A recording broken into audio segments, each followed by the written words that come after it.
தமிழ்நாட்டோட தொழில்துறை வரலாற்றிலையும் வளர்ச்சி வரலாற்றிலையும் இது மிக மிக முக்கியமான நாள். நம்மோட பொருளாதார திறனை உலகுக்கு எடுத்து காட்டுற நாளாகவும் தமிழ்நாட்டுக்கு ஒளிமயமான எதிர்காலம் இருக்கிறத உணர்த்துற நாளாகவும் இந்த நாள் அமைஞ்சிருக்கு. கடந்த ஜனவரி மாதம் உலக முதலீட்டாளர் மாநாட்டை நடத்தி இருக்கிறோம். மாநாடுகளை நடத்துறதை விட அந்த மாநாடுகள் மூலமா எவ்வளவு முதலீடுகளை ஈர்த்தோம் என்பது போல அதில் தான் வெற்றி அடங்கியிருக்கு.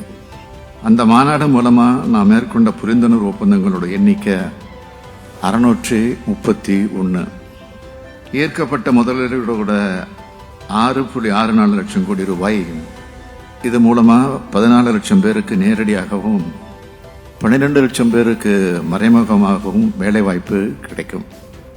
மொத்தமாக சொல்லணும்னா கடந்த 3 ஆண்டுகளில் 31 லட்சம் பேருக்கு நேரடி மற்றும் மறைமுக வேலைவாய்ப்பை உருவாக்குகிற வகையில் 9,74,000 கோடி ரூபாய்க்கு முதலீடுகளை ஈர்த்திருக்கிறோம்.